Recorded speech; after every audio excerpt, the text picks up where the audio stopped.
بسم اللہ الرحمن الرحیم اہدنا الصراط المستقیم صراط الذین انعمت علیہم صلوات پڑھیں محمد وعلی محمد۔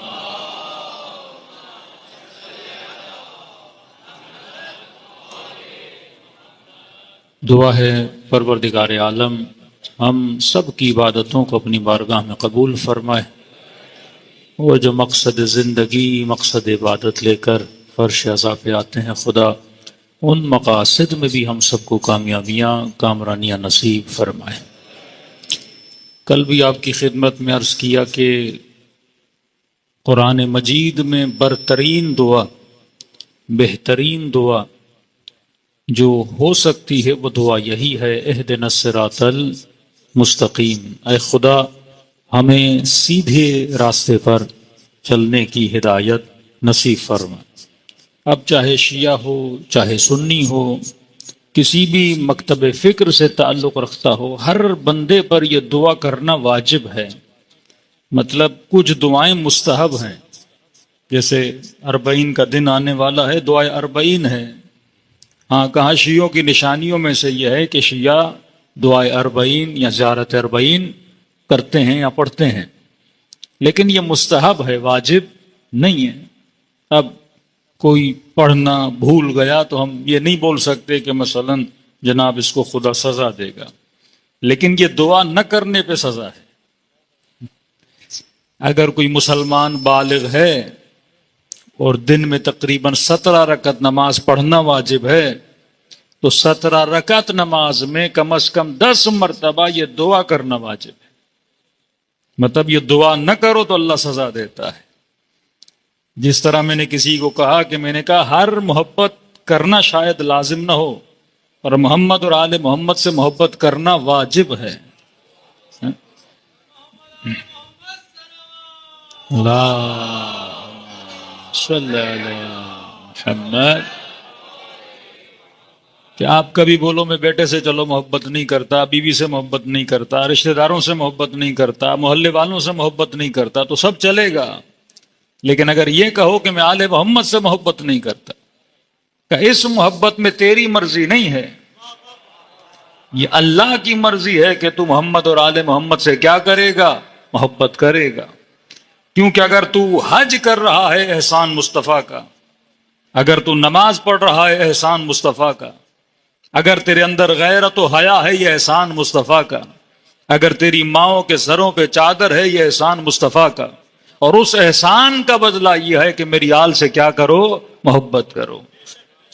وہ سجدہ تب تک مقام قبولیت نہیں پاتا جن سجدوں میں محبت محمد اور آل محمد نہ ہو۔ وہ طواف اگر بغیر محبت کے تو ہوں تو وہ خالی چکر ہیں، ان میں کوئی ثواب پروردگار عالم نہیں دیتا۔ تو ہر انسان پہ جس طرح ایک محبت کو واجب قرار دیا، اسی طرح ایک دعا کو واجب قرار دیا، اور وہ دعا یہ تھی، اہدنا الصراط المستقیم، اے خدا مجھے سیدھے راستے پر چلا۔ اور کن کا راستہ؟ جن پہ تو نے اپنی نعمتوں کو نازل کیا۔ تو میں نے کہا فزیکل اگر نعمت والا راستہ دنیا دکھانا چاہے تو دنیا دکھا نہیں سکتی، لیکن علی والے راستہ دکھا سکتے ہیں، ایک ایسا فزیکل راستہ جس پہ نعمت ہی نعمت ہے۔ دنیا 2 کلومیٹر کا راستہ نہیں دکھا سکتی، شیعہ 80 کلومیٹر سے زیادہ راستہ دکھا سکتا ہے، جس کے چپے چپے پہ نعمت ہے، جہاں انسانیت جھلکتی ہوئی نظر آتی ہے۔ اب 5 منٹ کے لیے سوچئے یہ کون سا راستہ ہے؟ کہ یہ نعمت والوں کا راستہ ہے۔ یہ کون سی صراط ہے جس کے لیے میں دعا کر رہا ہوں کہ خدا مجھے سیدھا راستہ دے، سیدھا راستہ دے؟ تو ہم نے آپ کی خدمت میں عرض کیا کل، صراط سے مراد محبت ہے۔ اے خدا مجھے صحیح محبت پہ ہدایت فرما، کیونکہ اگر محبت انسان کی صحیح ہو گئی تو انسان کا راستہ بھی کیا ہو جاتا ہے؟ صحیح ہو جاتا ہے۔ یہ جتنے فرقے آپ دیکھتے ہیں بٹے ہوئے ہیں، سارا چکر کس کا ہے؟ محبت کا چکر ہے۔ کہ جناب یہ 1 2 3 کی محبت کرنے والے ہیں، یہ 5 کی محبت کرنے والے ہیں، یہ 12 کی محبت کرنے والے ہیں، مسیحی کون؟ عیسیٰ کی محبت کرنے والے ہیں، مجوس کون؟ یہ آگ سے محبت کرنے والے ہیں، ہندو کون؟ یہ بتوں سے محبت کرنے والے، کوئی رام سے، کوئی کرشنا سے، تو یہ سب کچھ انسان جو لٹا رہا ہے کس کے چکر میں؟ محبت کے چکر میں۔ اب یہ تو نہیں کہ آپ شیعہ صرف امام حسین پہ پیسہ لگاتے ہو، کئی ٹنڈولا یار چلے جائیں، میں نے ہندوؤں کو کئی کلومیٹر پیدل اپنے مندروں کی طرف آتے ہوئے دیکھا، ان کے لیے کوئی سبیلیں بھی نہیں لگی تھی، ہاں پیدل چل رہے تھے۔ کس کی محبت میں؟ بدھ کی محبت میں۔ یہاں کوئی پیدل چلتا ہے کس کی محبت میں؟ حسین کی محبت میں۔ ہاں تبھی کہا دعا کرو کہ اے خدا مجھے صحیح محبت عطا فرما، کیونکہ انسان کبھی غلط محبت پہ بھی سب کچھ لٹا دیتا ہے لیکن اس کا کوئی اجر نہیں ملتا، اور اس محبت پہ آنسو بھی بہاؤ تو خریدار سیدہ فاطمہ زہرا بن جاتی ہیں۔ ہاں اصل قصہ قصہ محبت ہے۔ اللہم صلی علی محمد۔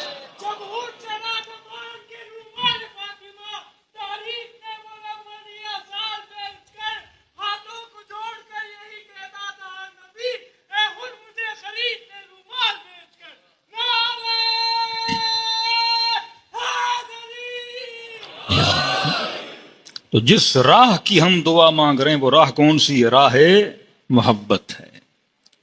یہ صراط محبت اگر خالص ہو گئی تو انسان کی سمجھو دنیا بھی سنور گئی، انسان کی آخرت بھی سنور گئی۔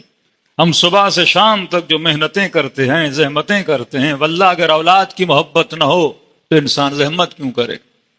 کسی نے چوتھے امام سے پوچھا کہ مولا یہ بچہ جو شکم مادر میں آتا ہے 9 مہینے ماں کو تکلیف دیتا ہے، جب پیدا ہو پھر بھی تکلیف دیتا ہے، جب تک یہ چلنے پھرنے کے قابل ہو پھر بھی ماں کے لیے باعث اذیت ہے۔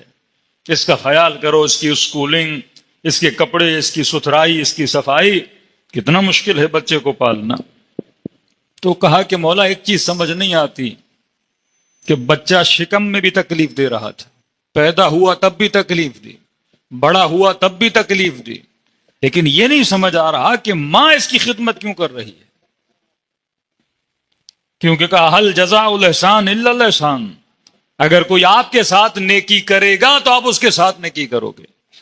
جس بچے نے ماں کے ساتھ کوئی نیکی کی ہی نہیں ہے، شکم میں آیا کون سی نیکی کی، پیدا ہوا کون سی نیکی کی، ہاں بڑا ہوگا کچھ ماں باپ کے لیے کرے گا، اس کی بھی کوئی گارنٹی نہیں ہے، لیکن یہ ماں پوری پوری رات جاگتی ہے۔ تو کہا مولا اس میں کمال کوئی بچے کا نہیں ہے کہ بچہ اتنا با کمال ہو کہ ماں اس کے لیے کچھ کرے۔ مولا فرماتے ہیں نہ ماں کا کمال ہے نہ بچے کا کمال ہے، کہ مولا کس کا کمال ہے؟ کہ کمال اس محبت کا ہے جو خدا نے ماں کے دل کے اندر رکھی ہوئی ہے۔ اگر خدا یہ محبت ماں کو نہ دیتا، یہ ماں کبھی اپنی اولاد کے لیے اتنی زحمت و محنت نہیں کرتی۔ جناب پڑوس کا بچہ روئے تو آپ کو تکلیف ہوتی ہے، اپنا بچہ روئے تو تکلیف نہیں ہوتی۔ کسی اور کا بچہ روئے تو نیند خراب ہو جاتی ہے، لیکن اپنا بچہ روئے تو نیند خراب نہیں ہوتی، کیونکہ اپنے بچے سے کیا ہے؟ محبت پائی جاتی ہے۔ یہ دنیا کی ساری کڑیاں جب آپ جوڑتے جائیں گے، انسان کے وجود سے اگر محبت کو نکال دو تو گویا انسان کے وجود سے خوشی نکل جاتی ہے۔ انسان کے وجود میں محبت کو ڈال دو، گویا انسان کے وجود میں خوشی آ جاتی ہے۔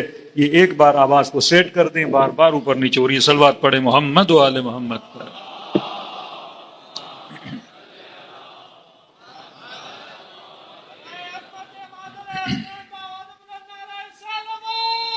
اللہم صلی علی محمد۔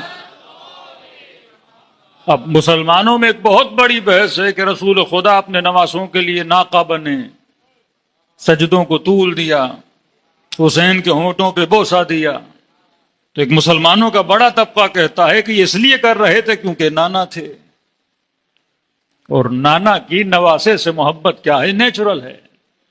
آپ اس چیز کو اتنا اعزاز کیوں دیتے ہیں کہ رسول نے کاندھوں پہ بٹھا دیا، رسول نے سجدوں کو طول دے دیا؟ کہ ہمارے گھر میں کیا ہم اپنے بچوں کے لیے ناقہ نہیں بنتے؟ کیا آج کوئی نانا کوئی دادا اپنے نواسوں سے محبت نہیں کرتا؟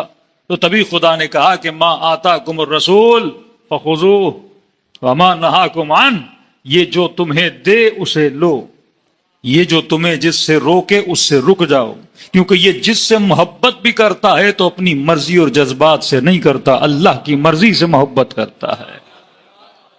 اگر یہ کسی سے نفرت بھی کرتے ہیں تو اپنی مرضی سے نہیں کرتے، کس کی مرضی سے کرتے ہیں؟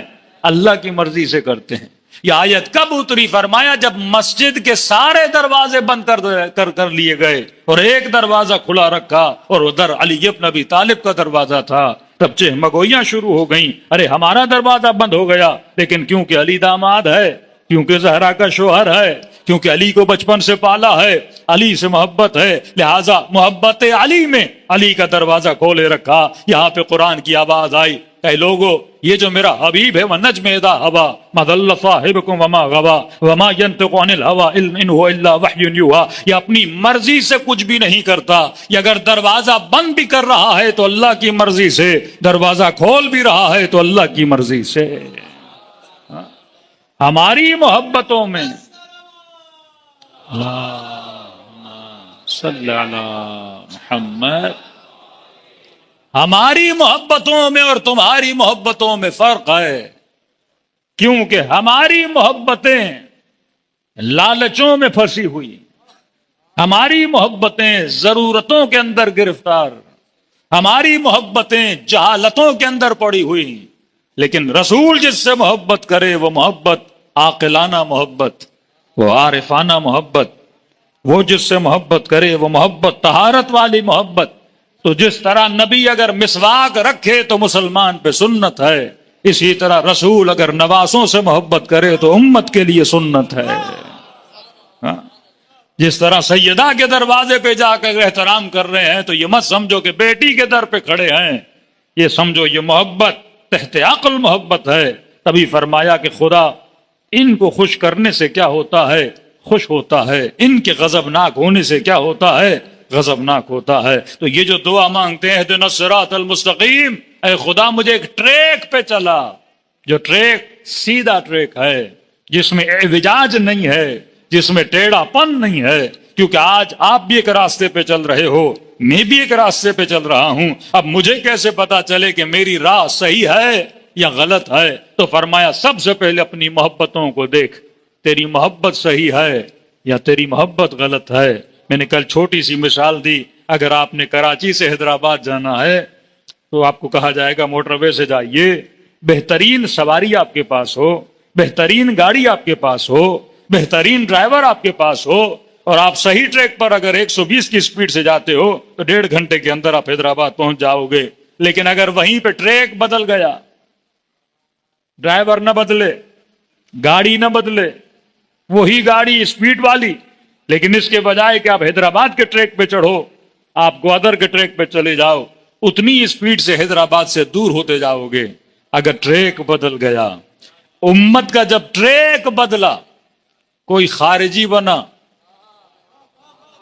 ہاں نمازیں بڑی پڑھ رہے تھے، ماتھوں پہ سجدوں کے نشان بڑے تھے، پوری رات تسبیح الہی میں مشغول تھے، لیکن جناب یہ گاڑی حیدرآباد تو نہیں جا رہی، یہ گاڑی گوادر کے راستے پہ جا رہی ہے، تو کتنی بھی سپیڈ مارتا گیا لیکن کبھی اپنے ہدف تک نہیں پہنچے گا۔ اصل یہ ہے اپنا ٹریک ڈھونڈو، پھر نماز پڑھو گے تو جنت تک پہنچائے گی، پھر روزہ رکھو گے تو جنت تک پہنچائے گا، پھر حج کرو گے تو جنت تک جاؤ گے، پھر کتنی بھی سپیڈ ہو اتنی جلدی جنت تک پہنچو گے، کیونکہ محبت کا ٹریک کیا ہے؟ صحیح ہے۔ لیکن اگر ٹریک محبت بگڑ گیا، بہترین نماز بھی ہو، تبھی رسول نے فرمایا اگر احد کے پہاڑ جتنی اللہ کی راہ میں خیرات کر دے، صبح سے شام تک نمازیں پڑھ دے، پورا سال حج و عمرے میں مشغول رہے، لیکن فرمایا اگر علی کی محبت نہیں ہے تو ساری عبادتیں اس کے منہ پہ ماری جاتی ہیں۔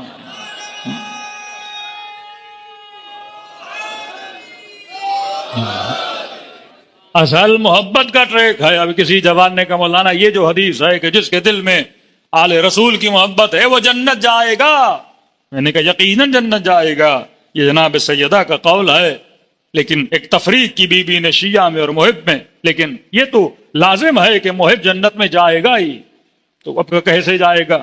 عمل میں کمزور ہے، کبھی گناہ بھی کیے، کبھی نافرمانیاں بھی کیں، کبھی ناچاکیاں بھی کیں، تو میں نے کہا یہ بالکل ایسے ہے، بندہ ٹریک پر تو ہے پر گاڑی خراب ہے، گاڑی کی سپیڈ نہیں ہے، اسپیڈ والی گاڑی کون سی؟ جس کی ہر پرزہ کیا ہو، صحیح ہو. ہاں، نماز بھی اپنی جگہ پہ، حج بھی اپنی جگہ پہ، خمس بھی اپنی جگہ پہ، زکوٰۃ بھی اپنی جگہ پہ، نگاہیں بھی صحیح، زباں بھی صحیح، کان بھی صحیح، بدن بھی صحیح، اعضاء بھی صحیح، پوری گاڑی سیٹ ہے. ٹریک بھی اچھا ہے، محبت محمد اور آل محمد کا ٹریک ہے. اب ٹریک پہ بھی صحیح ہے، گاڑی بھی صحیح ہے. میں نے کہا اگر اسپیڈ سے جائے گا تو مالک کی طرح جنت پہ پہنچے گا، سلمان کی طرح جنت پہ پہنچے گا، ہاں جناب حبیب ابن مظاہر کی طرح جنت پہ پہنچے گا، جناب مسلم ابن اوسجا کی طرح جنت پہ پہنچے گا، جناب یزید ابن سبیت کی طرح جنت تک پہنچ جائے گا. لیکن میں نے کہا اگر گاڑی کے پرزے خراب ہیں، عمل خراب ہے، بھلے چاہے دھکا اسٹارٹ گاڑی ہو، ٹریک تو صحیح ہے، ہاں اس کو 1.5 گھنٹہ لگے گا پہنچنے میں. جس کی گاڑی خراب ہو، پیدل چل چل کے پھر بھی ٹریک اگر صحیح ہے تو حیدرآباد تک پہنچ تو جائے گا. ٹریک صحیح ہونا چاہیے. اب پہنچنے میں برزخ کا سفر لمبا ہو سکتا ہے، گنہگار تھا، برزخ کا سفر، اٹھتے بیٹھتے، کانپتے کانپتے، ہانپتے ہانپتے، لیکن بالآخر کہاں پہنچے گا؟ جنت تک پہنچے گا، کیونکہ ٹریک صحیح ہے. لیکن میں نے کہا شرط یہ ہے چلتا رہے. یہ نہیں کہ ہائی وے پہ بیٹھ ہی جائے، ہائی وے لے کر نہیں جائے گا. آپ نے کم از کم قدموں کو اٹھانا ہے، چند قدم چلانے ہیں. چلنا تیرا کام ہے، جنت تک پہنچانا حسین کا کام ہے. انسان کا ٹریک صحیح ہونا چاہیے. تبھی فرمایا من مات علی حب آل محمد مات شہیدا. جو اس محبت کے ٹریک پہ مر گیا وہ شہید ہو کے دنیا سے چلا گیا. خلاصہ زندگی دنیا کیا ہے؟ خلاصہ یہ ہے، خدا کہتا ہے دوسری محبتوں کے گلوں پہ خنجر چلا، تب جا کے عاشق خدا بنے گا. کیونکہ یہاں ٹکراؤ محبتوں کا ٹکراؤ ہے. کربلا کیا ہے؟ محبتوں کے ٹکراؤ کا نام ہے. امام حسین نے کیا قربان کیا؟ اہل و عیال کو قربان کیا، اکبر کی محبت قربان کی، ہاں 4 سالہ بچی قربان کی، اپنے بیٹے زین العابدین کے ہاتھوں میں زنجیریں پڑی. قربانی ہے نا. مد مقابل کون ہے؟ ابن سعد. کس محبت میں حسین کا قاتل بن رہا ہے؟ شہر رے کی حکومت. یہ جب تاریخ کے خطبے پڑھتے ہیں تو انسان تعجب کرتا ہے کتنا کلام کیا امام حسین. ایک راوی ہے کربلا کا نام ہے ضحاک بن عبداللہ. جب مولا حسین مکے سے چلنے لگے تو فرمایا کون ہے اس راہ میں میرے ساتھ چلے، میری مدد کرے. کچھ لوگ آئے کہ کہا امام حسین ہم آپ کی مدد کرنا چاہتے ہیں. تو مولا نے کہا کس طرح؟ کسی نے کہا میرا گھوڑا لے جائیں، کسی نے کہا میرے پیسے لے جائیں. امام فرمایا نہ تمہیں گھوڑوں کی ضرورت ہے نہ پیسوں کی. فرمایا اگر اس راہ میں میری مدد کرنا چاہتے ہو، محجتے یہ راستہ خون کا راستہ ہے. فرمایا یہاں جس میں یہ جرت ہے کہ اپنی جان دے سکے وہ اس راہ پہ چلے. اس سے کم میں حسین بن علی راضی نہیں ہوتے. یہ راہ ہے ہی شہادت کا راستہ، قربانی کا راستہ. تبھی آپ جتنے بڑے بڑے اپنے شہداء دیکھ لیں جن کو اللہ نے مقام شہادت نصیب کیا، شہید سبط جعفر سے، شہید حسینی سے، شہید قاسم سلیمانی سے، بڑے بڑے شہیدوں کو ان کے وصیت نامے پڑھیں گے، دعا یہی تھی کہ خدا ہمیں کیا عطا کر؟ شہادت عطا کر. ان کی شاعریوں میں رنگ شہادت ہے کہ علی والے کے لیے فرق نہیں پڑتا کہ موت اس پر آئے یا وہ موت پر آ جائے. یہ ہم لمحہ موت کے لیے کیا رہتے ہیں؟ تیار رہتے ہیں، کیونکہ یہ ٹریک ہی شہادت کا ٹریک ہے. یہ بالکل ایسا ہے کہ گاڑی کو جس طرح بوسٹ کیا جائے بہت جلدی جنت تک پہنچی جائے، تو شہادت وہ بوسٹر ہے جو انسان کو بہت جلدی کہاں پہنچا لیتا ہے؟ جنت تک. تو امام نے کہا نہیں، گھوڑے کی ضرورت نہیں. ایک شخص تھا جس کا نام ہے ضحاک بن عبداللہ. یہ طبری اگر تاریخ کربلا کو نقل کرتا ہے، آپ کے جتنے بھی مقاتل ہیں، روایتوں کا سرا جس شخص تک پہنچتا ہے وہ ضحاک بن عبداللہ ہے. ضحاک بن عبداللہ مشربی امام حسین کے پاس آیا، عرض کیا مولا حسین میں آپ سے بہت پیار کرتا ہوں، لیکن مولا مجھے ایک چیز کا آپ سے اذن چاہیے، وعدہ چاہیے. آؤں گا، آپ کے رکاب میں لڑوں گا، دشمنوں کو قتل کروں گا، لیکن ایک چیز، میں مرنا نہیں چاہتا. کیا مطلب؟ کہ میں تب تک آپ کا ساتھ دوں گا جب تک مجھے لگے گا کہ جنگ آپ کی سپورٹ میں جا رہی ہے. جب مجھے محسوس ہوا کہ ہر چیز ختم ہونے والی ہے، میں جنگ سے نکل کے چلا جاؤں گا. امام فرمایا میں راضی ہوں، جہاں تک میرا ساتھ دینا چاہتے ہو میرا ساتھ دو. ضحاک کربلا میں آیا.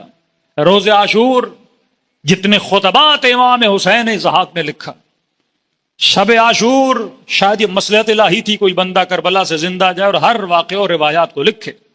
شب عاشور کہتا سب سے زیادہ جس آیت کی تلاوت ابا عبداللہ الحسین نے کی ہے وہ سورہ آل عمران کی 176 اور 178 نمبر آیت ہے، جس میں خدا بار بار کہتا ہے کہ اے یہود، اے نصارا، اے لوگو، اگر خدا تمہیں مہلت دے رہا ہے تو اس مہلت سے یہ نہ سمجھنا کہ خدا تم سے راضی ہے یا تم سے محبت کرتا ہے. اگر خدا نے حکمران آئے فاسق و فاجر کو 90 سال زندگی دی ہے، اس کا مطلب یہ نہیں کہ خدا ان سے راضی ہے. اگر خدا کسی کو کثرت مال دیتا ہے تو اس کا مطلب یہ نہیں خدا تم سے راضی ہے. اگر خدا کسی کو بڑے سے بڑا لشکر دیتا ہے تو اس کا مطلب یہ نہیں خدا تم سے راضی ہے. کہ بار بار اس آیت کو پڑھتے تھے کہ شمر چیخ اٹھا کہ حسین ابن علی اتنی آیت نہ پڑھو، یہ بار بار کس کو آیت سنا رہے ہو؟ ہمیں پتا ہے کہ اللہ ہم سے راضی ہے، اور کل اگر ہم مر گئے تو ہم شہید ہو جائیں گے اور جنت میں جائیں گے، اور تجھے مار دیا تو خدا بھی انعام دے گا اور دنیا میں بھی ہمیں انعام ملے گا. مولا پھر اس آیت کو پڑھتے تھے، اس مہلت کو اللہ کی رحمت نہ سمجھنا، یہ مہلت اللہ کی کیا ہے؟ آزمائش ہے. بار بار اس آیت کو پڑھتے رہے. ضحاک کہتا ہے ظہر عاشور ہوئی، سب سے زیادہ جو کربلا میں شہید پیاسا تھا وہ ابا عبداللہ الحسین تھے. نہ اکبر نے ایسی پیاس دیکھی، نہ عباس علمدار نے ایسی پیاس دیکھی جو پیاس امام عالی مقام نے دیکھی. کیوں؟ کیونکہ سب سے زیادہ جس نے کلام کیا تھا وہ امام حسین تھے. جو انسان زیادہ بات کرتا ہے اسے پیاس بھی زیادہ لگتی ہے. اتنے خطبے کا صبح عاشور سے لے کے ظہر عاشور تک لہجے ابا عبداللہ اور تھا، عصر عاشور لحن ابا عبداللہ اور تھا، وہ لحن سخت تھا. صبح عاشور رحمت کا لحن تھا. کہ قرآن میں ملتا ہے کہ بعض لوگ انبیاء پہ اعتراض کرتے تھے، مثلا حضرت موسیٰ پر اور آل حضرت موسیٰ کی قوم پر، کہ آپ کیوں آل فرعون کو اتنی نصیحتیں کرتے ہیں؟ تو اس میں حضرت موسیٰ جواب دیتے ہیں معذرتاً، فرمایا اس لیے ہم نصیحت کر رہے ہیں تاکہ قیامت کے دن ان میں سے کوئی عذر پیش نہ کرے کہ ہمیں سمجھانے والا کوئی نہیں تھا، ہمیں بتانے والا کوئی نہیں تھا. کیوں کہا کہ ہر شہید علی اکبر کے لیے حجت کبریٰ نہیں بولا گیا، صرف جناب علی اصغر کے لیے بولا گیا، یہ اللہ کی سب سے بڑی حجت ہے. فرمایا کیوں؟ فرمایا کہ جب علی اصغر کے گلے پہ تیر لگا تو لشکر یزید سے بھی یزیدی پکار اٹھے کہ ابن سعد تو نے ہمیں دھوکہ دے کر اس لشکر میں بلایا ہے. کہ سعد تم نے یہ کہا کہ حسین بیعت نہیں کر رہا لہذا قتل کرو، اکبر بیعت نہیں کر رہا قتل کرو، عباس بیعت نہیں کر رہا قتل کرو، لہذا جواز قتل ہے کیونکہ خلیفے کی بیعت نہیں کر رہے. لیکن کہ ہمیں یہ سمجھ نہیں آئی 6 مہینے کا بچہ جو اپنی زبان سے اپنی ماں کو پکار نہیں سکتا، اس کے گلے پہ بھی تم نے تیر لگوایا کہ تبھی یہ بچہ کیا ہے؟ حجت کبریٰ. یہ جنگ بیعت نہیں ہے، مسئلہ حب و بغض ہے. یہ بغض امیر المؤمنین ہے جس کی وجہ سے حکم دیا گیا تھا کربلا میں جتنے بھی علی ہیں وہ چھوٹے ہوں یا بڑے ہوں ان کو قتل کر دیا جائے تاکہ نسل بنو ہاشم کو قلع کما کر دیا جائے. لیکن یہ اعجاز کربلا ہے کہ خدا نے کس طرح سے نسل آل رسول کو کربلا میں بچایا اتنے شدید ترین دشمنوں سے. وہی خدا جس نے ابراہیم کے لیے آگ کو گل و گلزار بنایا، اسی خدا نے حضرت امام زین العابدین کو اس خبیث ترین دشمن کے چنگل سے کیا کیا؟ باہر نکالا. تو فرمایا سب سے زیادہ کلام جس امام نے کیا وہ ابا عبداللہ الحسین تھے. ضحاک کہتا ہے تبھی امام حسین سب سے زیادہ شدید عطش میں تھے، اتنی پیاس کسی کو نہیں لگی. اور عجیب کلام ہے. ابن سعد کو بلاتے ہیں کہ ابن سعد تم نے حسین کا بڑا ہونا دیکھا ہے، تو جانتا ہے بچپن سے صحابی کا بیٹا ہے. ایسا نہیں کہ ابن سعد کوئی فاسق اور فاجر بندہ ہو، مدینے میں اٹھتا بیٹھتا، ایک معزز خاندان سے تعلق. بار بار امام سے سمجھا رہے ہیں کہ کیوں جا رہا ہے، مجھے ریزن دے. اور خود جب مولا خطبے دیتے ہیں بار بار ریزن دے رہے ہیں. فرماتے ہیں حسین ابن علی کو قتل کیوں کرنے آئے ہو؟ کیا میں نے حلال محمد کو حرام کیا، حرام محمد کو حلال کیا؟ مطلب اگر قتل کسی کا جائز ہے تو وہ بھی تب جائز ہے اگر وہ دشمن شریعت ہو، دشمن دین ہو. کوئی ریزن تو دو. کہا نہیں، نہ حلال کو حرام کیا نہ حرام کو حلال کیا. کہ وہ رد و بدل لایا؟ نہیں، رد و بدل نہیں لایا. وہ جملہ جو آپ سب نے سنا، فرمایا بغضاً لأبیک، حسین تیرے بابا کے بغض میں امت کا ٹریک بدل گیا. جس انسان سے محبت کرنی چاہیے امت اس سے کیا کرنے لگی؟ نفرت کرنے لگی. جس علی کا عاشق ہونا چاہیے اسی علی کے دشمن بن جاؤ. جس حسین کے قدموں کی خاک کو اٹھا کے چومنا چاہیے شمر اسی ابا عبداللہ الحسین کے سینے پہ بیٹھ گیا. یہ ہے کینسر زدہ معاشرہ کہ جس معاشرے نے جس سے محبت کرنی ہے اس سے نفرت کرتا ہے، جس سے نفرت کرنی ہے اس سے محبت کرتا ہے. مجلس حسین کیا کرتی ہے؟ ہماری محبتوں کو صحیح ٹریک دیتی ہے. یہ جوان اگر تیرے دل میں غلط محبت چلی گئی، حسین اس غلط محبت کو تیرے دل کے پیالے سے نکالتے ہیں اور صحیح محبت کا ٹریک تیرے دل پہ چڑھاتے ہیں تاکہ تمہاری زندگی کس محبت پہ اور قبلے میں چلے؟ صحیح محبت میں چلے. کہ ابن سعد کیوں ساتھ دے رہا یزید کا؟ کہ حسین ابن علی، یزید نے بولا ہے کہ میرے بچوں کو مار دے گا. امام نے فرمایا میں حسین گارنٹی دیتا ہوں اگر میرے پاس آئے گا تیرے بچوں پہ آنچ بھی نہیں آئے گی. کب وہ بات تو صحیح ہے، لیکن یزید نے کہا ہے، ابن زیاد نے کہا ہے کہ جتنی کوفے میں تیرا گھر ہے، مال و منال ہے، زمینیں ہیں، پیسہ ہے، سب کچھ لے لے گا، فریز کر دے گا. تو امام حسین نے کہا کہ کتنی قیمت ہوگی تیرے گھر کی؟ کہا کہ مدینے میں میرے پاس ایک باغ ہے، یہ مشہور تھا باغ حسن کے نام سے.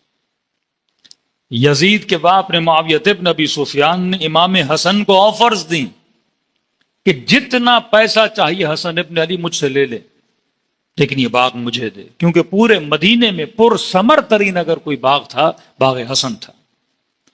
تاریخ لکھتی ہے کہ اس باغ کے ہر درخت کا شاخہ لگایا امیر المومنین نے، اور ہر درخت کو لگانے کے بعد علی نے اس کے کنارے پہ 2 رکعت نماز پڑھی. ایسا مقدس باغ. مولا فرماتے ہیں کہ میں لکھ کے دینے کو تیار ہوں کہ یہ باغ میں تجھے دے رہا ہوں جس کی قیمت تیرے گھر سے بھی کیا ہے؟ زیادہ ہے. حجت کو تمام کیا جا رہا ہے. فرمایا حسین چلو یہ بھی صحیح ہے، لیکن کیا کروں؟ یزید نے وعدہ دیا ہے شہر رے کی حکومت کا. تبھی کہا نا اگر دل میں رے کی حکومت کی خواہش بھی ہے تو حسین کے فرش عزا پہ بیٹھا نہ کرو. اس فرش عزا پہ آنے سے پہلے ان رے کی حکومتوں کو دلوں سے کیا کیا کرو؟ نکالا کرو.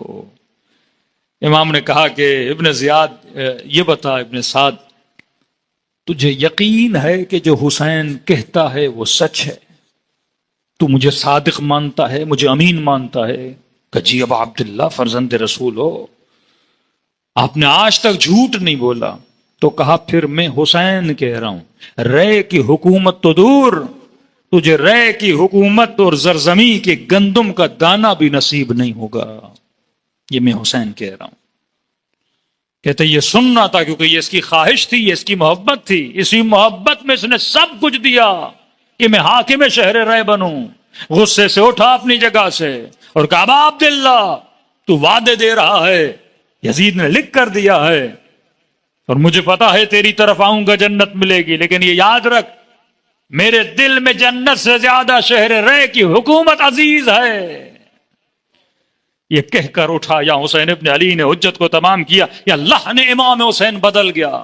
پہلے محبت کے لہن میں بات کر رہے تھے، امام نے فرمایا بددعا دی سے، فرمایا اللہ تجھے تیرے فراش میں تیرے بستر میں ذبح کروائے.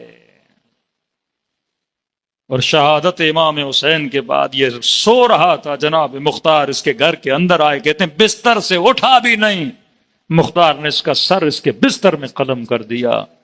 اگر امام حسین کی بات سنتا آج اس پہ رحمت بھی برس رہی ہوتی، آج اس پہ سلام بھی ہو رہا ہوتا، لیکن اس نے ٹریک اس کی زندگی کا بدل گیا. کہتے ہیں صبح سے شام تک سب سے زیادہ کلام کیا ابا عبداللہ الحسین نے. ضحاک ابن عبداللہ کہتا ہے آخری جب عصر عاشور کا وقت آیا لہن امام حسین بدل گیا، لہجہ بدل گیا، سختی کا لہجہ آیا. فرماتے ہیں اپنے دونوں ہاتھوں کو اپنے محاسن کے نیچے دیا مستحب ہے جب دعا کرو تو داڑھی کے نیچے ہاتھ رکھا کرو، خدا دعا کو قبول کرتا ہے۔ کہ اپنی ریش مبارک، لحیے مبارک کے نیچے امام حسین نے ہاتھ دیا اور اس کے بعد کچھ جملے کہے، فرمایا واللہ خدا کی قسم ہے اللہ مختلف قوموں پہ غضبناک ہوا، غیر المغضوب علیہم ولا الضالین۔ یہ ڈیلی دعا کرتے ہو، اے خدا مجھے غضبناک لوگوں میں شامل نہ فرمانا، مجھے ان میں شامل فرمانا جن پہ تیری رحمتیں نازل ہوئیں، تیری برکتیں نازل ہوئیں، تیری نعمتیں نازل ہوئیں۔ فرمایا پہلے وہ یہود جنہوں نے جناب عزیر کو اللہ کا بیٹا مانا، فرمایا اللہ ان پہ غضبناک ہوا۔ پھر فرمایا وہ نصارا جنہوں نے عیسیٰ کو خدا کہا یا خدا کا بیٹا کہا، فرمایا اللہ ان پہ غضبناک ہوا۔ تیسرا فرمایا مجوس جنہوں نے آگ کو اللہ سمجھا اور اس کی پرستش کی، خدا اس پہ غضبناک ہوا۔ اب اس قوم کو مخاطب کیا، فرمایا ڈرو اس دن سے، فرمایا ان تینوں قوموں پہ خدا اتنا غضبناک نہیں جتنا قتل فرزند رسول پہ وہ غضبناک ہوگا۔ جو کام ابھی تم لوگ کرنے والے ہو، نماز رسول کا گلا کاٹنے والے ہو، فرمایا اللہ کی رحمت اپنی جگہ لیکن غضب خدا سے ڈرو، اللہ کا غضب بڑا شدید ہے۔ سورہ شمس میں آپ پڑھتے ہیں ناقۃ اللہ سقیاھا فکذبوہ فعقروہ فدمدم علیہم ربہم بذنبہم فسویٰ ولا یخاف عقباھا۔ یہ کون ہے؟ ناقہ صالح، ایک اونٹنی، اس کو ذبح کیا۔ اللہ کہتا ہے ان کو نہیں پتا ان کی عاقبت کیا ہوگی جنہوں نے اللہ کی اونٹنی کو کاٹا۔ نسبت کس کی طرف ہے؟ اللہ کی طرف ہے۔ لاکھوں اونٹنیاں کاٹ دو، اللہ غضبناک نہیں ہوتا۔ خدا اس اونٹنی پہ غضبناک کیوں ہو رہا ہے؟ فرمایا کیونکہ یہ ناقۃ اللہ ہے، اس کی نسبت اللہ کی طرف ہے، تو یہ شاعر اللہ میں ہے، یہ حسین نہیں، یہ نواز رسول ہے، اس کی نسبت فاطمۃ الزہرا کی طرف ہے۔ فرمایا ہر خطبے میں کبھی کہتے تھے حلال کو حرام کیا، حرام کو حلال کیا، پھر کہتے تھے کیا مجھے نہیں جانتے، میں وہ ہوں جو علی کا بیٹا، میں وہ ہوں جو فاطمہ کا بیٹا، میں وہ ہوں جو خدیجۃ الکبریٰ کا بیٹا، میں وہ ہوں جو فرزند رسول ہوں۔ فرمایا اپنا تعارف کرواتے تھے، کہیں نہ کہیں ان کے دل میں خوف خدا پیدا ہو جائے۔ فرمایا اللہ کے غضب سے ڈرو۔ اور کیا کیا خدا نے ان کے ساتھ؟ آپ بنو امیہ کی تاریخ پڑھیں گے پریشان ہو جائیں گے۔ جناب مختار نے ایک سے پوچھا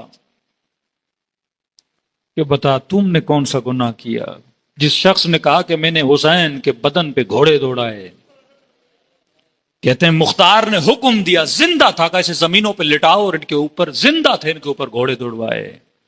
اس سے زیادہ اشد عذاب، یعنی یہاں بھی بدبختی سے مرے اور آخرت میں تو اشد عذاب ہے۔ دوسرے سے پوچھا تم نے کیا کیا تھا؟ کہتا ہے حسین نہر تک پہنچے تو تھے حضرت عباس کے بعد، لیکن میں نے حسین کو پانی کے قریب نہیں آنے دیا۔ پانی نگاہوں کے سامنے تھا لیکن میں نے حسین کو نہ پینے دیا نہ پانی اٹھانے دیا۔ ضحاک کہتا ہے اس شخص کو امام حسین نے بد دعا دی تھی کہ تو جتنا بھی پانی پیے گا خدا تیری پیاس کو کبھی بجھائے گا نہیں۔ کہتے ہیں یہ اپنے گھر میں اپنی زمین پہ گول گھومتا تھا، اتنا پانی پیا، اتنا پانی پیا، پیٹ اس کا سوج گیا لیکن چیختا تھا اللہ تاش اللہ تاش اللہ تاش۔ لوگ کہتے تھے پانی پی تو رہے ہو، کہتا حسین کی بد دعا مجھے یاد آ رہی ہے، جتنا پانی پیتا ہوں لیکن میری پیاس بجھنے کا نام نہیں لیتی۔ یہی ابن زیاد بدن پر ایسا زخم ہوا جس زخم کی وجہ سے پریشان تھا۔ یہی یزید ایک بیماری کے اندر، آج تک معلوم نہیں کہ یزید مرا کیسے، کس نے اس کو مارا، کس جوانی میں یہ دنیا سے چلا گیا۔ یہی بنو امیہ، جب بنو عباس آئے 1000 بنو امیہ کے نسلوں کے سر کاٹ کے اس نے زمینوں پہ رکھے، ان کے حاکموں کی قبریں کھود کے ان کی ہڈیوں تک کو جلا دیا گیا کہ بنو امیہ کے افراد یہاں سے دوڑ کے مصر کی طرف، حبشہ کے اندر، مصر کے اندر دوڑ کے چلے گئے۔ اس حاکم نے اس کو 3 دن اپنی گھر میں سکونت اختیار کرنے کی اجازت دی۔ اس کے بعد بولا کہ کتنے سال تم لوگوں نے حکومت کی ہے؟ کہ 70 سال سے زیادہ ہم حاکم رہے ہیں۔ کہ آج یہ حال ہے کہ تم میرے پاس چھپنے کے لیے آئے ہو بنو عباس کے خوف سے۔ کہ مجھے یہ بتاؤ کیا تم نے اپنے دین کی سنتوں پہ عمل کیا تھا؟ تمہارے دین میں حلال و حرام کہاں ہے؟ کہ پھر تم حرام سے بچے، حلال پہ عمل کیا؟ کہ نہیں۔ اس حاکم نے کہا 3 دن میرے گھر پہ تھے، مہمان خدا تھے، آل امیہ جتنا جلدی ہو میرے گھر سے نکل جاؤ، کہیں وہ عذاب ہمارے اوپر بھی نازل نہ ہو جائے۔ خدا نے اشد عذاب میں مبتلا کیا۔ یہی وقوفی امام حسین کا ساتھ نہیں دیا، حجاج ابن یوسف نے ان کے ساتھ وہ حال کیا کہ تاریخ لکھتی ہے سروں کو اس طرح مسجدوں میں کاٹا گیا کہ خون کی نہریں گویا مسجدوں سے پانی کی طرح بہ رہی تھی۔ امام حسین نے فرمایا 3 غضب اللہ نے کیے، بدترین غضب خدا وہ ہے کہ اگر تم نواز رسول کا کیا کرو، سر کاٹو۔ تاریخ کربلا بتاتی ہے جنہوں نے صحیح محبتوں کا انتخاب کیا ان میں سے کوئی حر بنا، جنہوں نے غلط محبتوں کا اختیار کیا وہ ابن ملجم تھا، یا وہ شمر تھا، یا وہ ابن زیاد تھا، یا وہ ابن سعد تھا۔ تو آج ہمیں یہ سمجھنا چاہیے کہ میری محبت صحیح ہے یا غلط ہے۔ فکر ابا عبداللہ ہمیں یہ سکھاتی ہے کہ کبھی بھی غلط محبت میں گرفتار نہ ہونا، کیونکہ غلط محبت تمہاری دنیا کا بھی خسران ہے اور آخرت کی بھی تباہی ہے۔ صلوات پڑھے محمد و آل محمد۔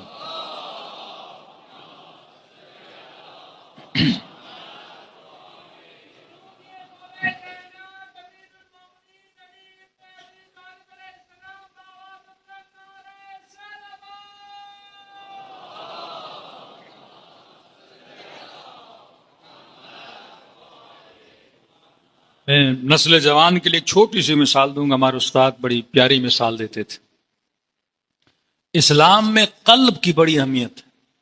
آپ پورا قرآن پڑھیں گے، ہاں، کبھی لفظ فؤاد ہے، کبھی قلب ہے۔ تو قلب کو بعض لوگوں نے عقل سے بھی تشریح دی ہے۔ ہم دل اور دماغ کی جنگ کی باتیں کرتے ہیں نا، کچھ کہتے ہیں یہ ایک چیز ہے، کچھ کہتے ہیں الگ چیز ہے۔ بہرحال قلب عزیز ہے، بڑا مقدس ہے۔ کأما یجیب المضطر اذا دعا ویکشف السوء، اے ٹوٹے ہوئے دلوں کی آواز کو سننے والے۔ ہاں، امام زمانہ جب ظہور فرمائیں گے پہلا جملہ یہ ہوگا، کہتے ہیں کعبے کے غلاف کو پکڑیں گے اور صدا دیں گے، اما یجیب المضطر اذا دعا ویکشف السوء، اے ٹوٹے ہوئے دلوں کی آواز کو سننے والے۔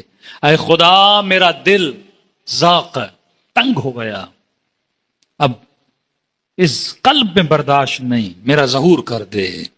کہ تو اس وقت اللہ کی آواز آئے گی، فرزند زہرا تجھے اذن ظہور دیا۔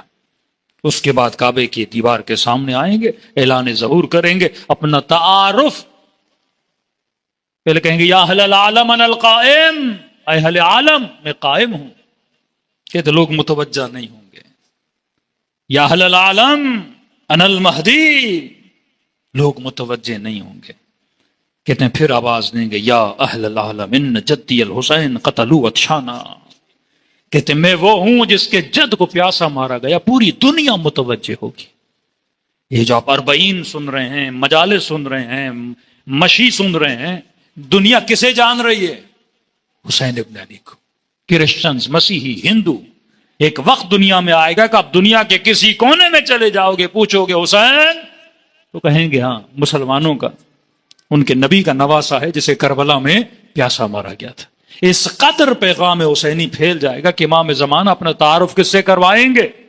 4 جملے کہیں گے، مصائب کے جملے۔ بہرحال تو فرمایا اس وقت بھی یہ جملہ، قلب بشر، فرمایا دل میں خدا رہتا ہے، کسی کا دل نہ توڑا کرو، دکھ نہ دیا کرو۔ اور انہوں نے کسے دکھ دیا؟ ابا عبداللہ الحسین کو۔ انہوں نے کس کے دل توڑے؟ 4 سالہ بچی جناب سکینہ کا۔ انہوں نے کن بیویوں کو تکلیفیں دیں؟ سیدہ رباب کو، 6 مہینے کا بچہ۔ لیکن ایک پیاری مثال ہمارے استاد دیتے تھے، ہم نے پوری زندگی جس چیز کا خیال کرنا ہے وہ یہ ہے، یہ قلب ہے۔ ظرف قلب نجس نہ ہو، ظرف قلب ہمیشہ پاک رہے۔ اور یہ کیسے پاک رہے گا؟ جب یہ پاکوں کی محبت کے ساتھ جڑا رہے گا۔ واللہ جن کی نسلیں فرش ازا سے جڑی رہیں ان کی دنیا بھی بچی، ان کی آخرت بھی بچی۔ ہم نے ایسے شیعوں کو تباہ ہوتے ہوئے دیکھا جن کے بچے فرش ازا سے کیا ہو گئے؟ دور ہو گئے۔ 10 دن والے شیعہ، ہاں 10 دن مجلس میں آئے، دیٹ سیٹ، ختم ہوگی کہانی۔ مجبوری ہے، لوگ پوچھیں گے نا کون ہو جناب؟ سید ہوں۔ کون ہو جناب؟ شیعہ ہوں۔ کون ہو جناب؟ فلاں فیملی سے تعلق ہے۔ محرم آ گیا، مجلس پہ نہیں گئے،